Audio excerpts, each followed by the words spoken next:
Just because we're going to laugh and have a little bit of fun. Yeah, we are. But before we get into a little bit of fun and have a couple of laughs, I know you're a puckhead, and I wanted to get your thoughts on the job that Hexie did this weekend, able to pull off a trade for Chris Pronger's contract and also get back a pretty serviceable player in return. The Flyers announced today they're going to keep Sam Gagner on the roster. They're not going to trade him. They're not going to buy him out.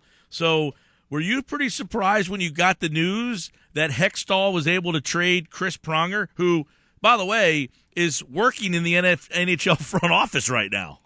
Right. It just got elected to the Hockey Hall of Fame. The NHL, they had to do a bylaw or like a little special provision just to get him in there. He hasn't played a game in 3 years, and that's how come Chris Pronger is able to go into the Hall of Fame. I actually saw a thing come up on Facebook last night.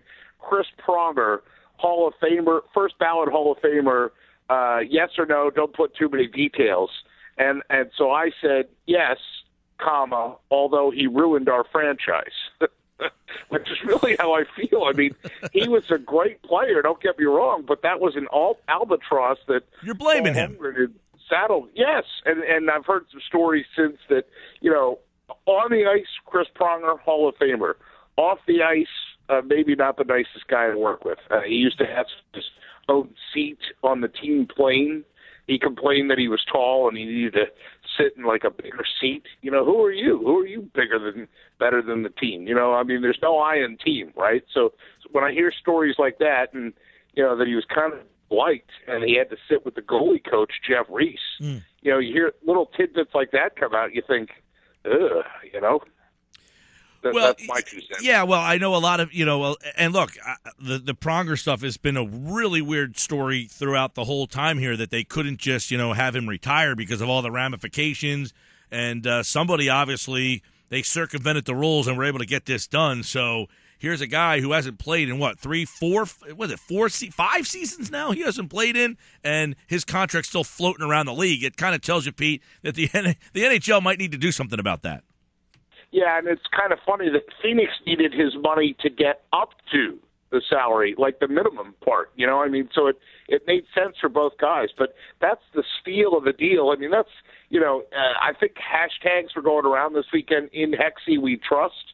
Or Hexie is, I'm all on board with what he's doing. I think Ron Hextall is doing a phenomenal job so far, now that he's finally got his hands on the reins and he's got some money freed up. That money could be the money that brings back Michael Del Zotto, or it certainly seems to be the money that brings back Chris Vandevelde and some other guys. So, by all means, have at it. Yeah, then he was able to trade Zach Ronaldo yesterday for a third-round pick. So, wielding some magic around a little bit more.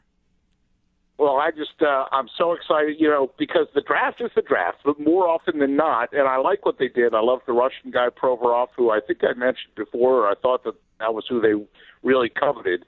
But I thought the move up that they did to get the center, too, that guy could maybe only be in the minors for a year as well. So I just really think that as much as you do in the draft, you certainly need to do some stuff at free agency. And they were so handcuffed, and now at least their hands are a little bit untied. A little bit. Yeah, so it should be interesting to see. Now, yesterday Dave Isaac was on with us, and he said, he thought the Flyers should have kept Sam Gagner. He said, hey, they got a good player there. They don't need to buy him out or trade him because the money that they'll make up in letting him go, they're not going to get a player who adds as much value as just keeping him. So he kind of was a proponent of keeping him around and not buying him out. Right, and if you look at the way the lines could go at this point, you still have Giroux, right, and he would center Raffl and Voracek, and then you can put Gagner on a second line in between Simmons and R.J. Umberger, as is currently constructed, because Sean Couturier, who's obviously a guy that would need to step up, Matt Reed and Braden Shen, and then the fourth line is Belmar, P.E.B., right, Vandevelde, and then maybe Ryan White if he's re-signed, and/or Vinny Lecavalier. That's another what do they do with Vinny Lecavalier? They are handcuffed by him Big right time. now for sure. Big time. And you wonder, do you think that was Berube just not playing him, not knowing what to do with him? Do you think if they brought, now they have Dave Haxtell here, do you think that he would be a better fit in a different system? He signed here because he thought Peter Laviolette was going to be the coach. Right, and then he kind of got not bait and switch, but then Lavi was out and Berube was in. It didn't take very long for Chief for LeCavalier to get in Chiefs' doghouse, right? So here's the question is, does he still have it? And I think if anybody can bring something out of him, it will be Dave Haxtell, but I also think that we could just as easily see a situation where he's buried again because Haxtell goes, you know what, the guy, he's a defensive liability. Former NBC 40 Sports Director Pete Thompson here. Our Tuesday with Thompson. We'd like to have a little fun. Now, PT, there's Sports Bash will be on Friday, but I will be off. Rich Quinones will fill in. That'll make some people happy out there from 1 to 5 on Friday's show. But, you know, we played a little golf last week, and I'm going to pick my game up. Me and you were going to hit the links on Friday. Yeah, I'm certainly looking forward to it. You and I, well, in more than 5 holes. You know, Cole, we went back to Heritage Links yesterday. And I talked to him today. Yeah, I hung within a stroke. I mean, for the front 9. Why, is he good? He's very good. He hits the ball at Country Mile. You know how big he is. Yeah. Here was the key, though, and you know what you struggle with. Cole one-putted 6 of the 9 greens on the front 9. He was like Dead-Eye Dick, man. He was like in a shooting range. Ding, ding, ding. He was. I said to him, "My God, he shot a 37." Wow, he was really good. Yeah. Well, you know, we're trying to round out a foursome here. Unfortunately for him, he's filling in for Pete G on Friday, and Rich is filling in for me. So he's no good for Friday. But we got to find 2 for the foursome and get on out there because I'm looking forward to see my new training in effect. Yes, well, now that you've had the lesson, you have to put it into execution. Yeah, because if I hold off too long, I'm going to forget the muscle memory. That's true. No, and the weather should cooperate. I think we're going to have a nice time, so I'm looking forward to getting out there with you. Yeah, so a nice weekend, 4th of July, PT. What do you got going on the 4th? Well, I'm already sort of scanning around for fireworks spots, and I know you said that you have a nice spot, so that's yes, that's on the list. You and the lady and the son are all welcome to check out the fireworks. I got a great view of the fireworks. You're all welcomed. Right, and I appreciate that. And then for the most part, you know, what do you do on the 4th? You watch fireworks, you eat food, and maybe attend a parade. You know, I'm out in Galloway, so maybe for the first time I'll go check out the parade in the Smithville area. Do you know when they are showing now? It's the 4th of July is on a Saturday this year. Are they going Saturday night with the fireworks? Or are they waiting until Sunday? Are they doing it Friday? Or are they both nights? I can answer that one easily because I just looked at the email again from Melody Soul. You know, she sends us those AC emails of when concerts come out. You know, today was Rascal Flatts, right?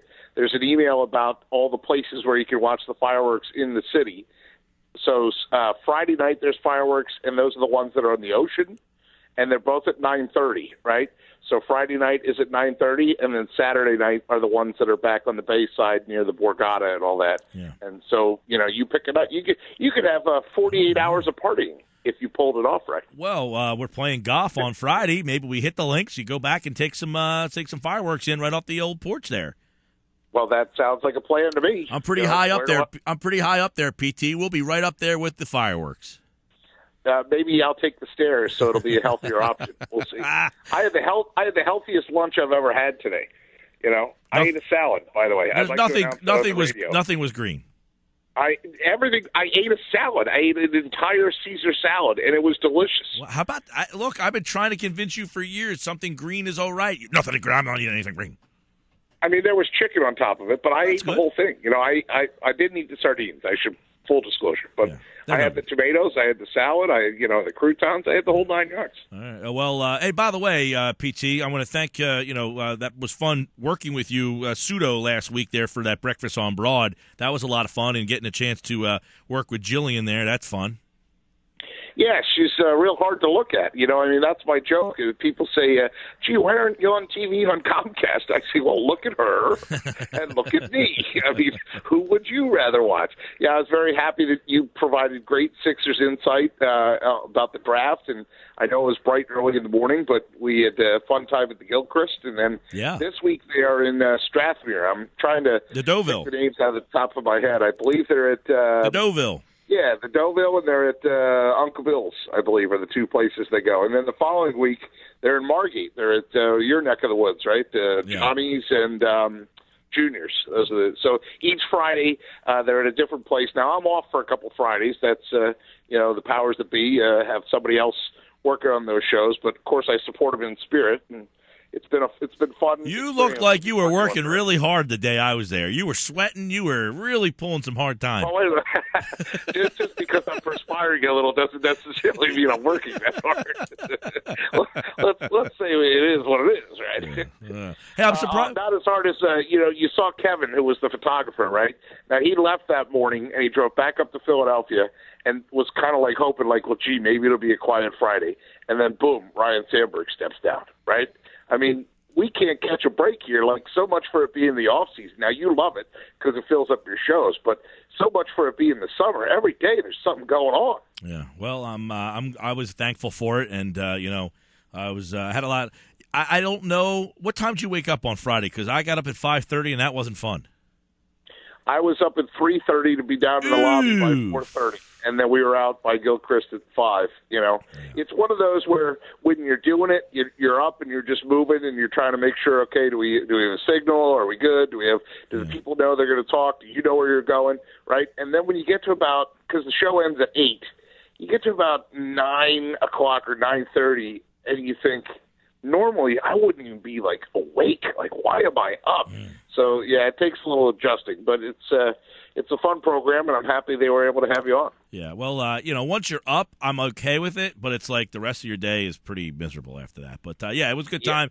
I'm looking forward to Friday because number one, that means I'm off. Number two, MG and the PT, that's always a good connection. And number three, maybe we'll get a chance to watch the fireworks and celebrate America's birthday, MG and the PT. All right. That sounds perfect. Put me on the list. I'm in. You're in. I got you right here. I'm writing it down. PT. All right, man. It's our Tuesday with Thompson.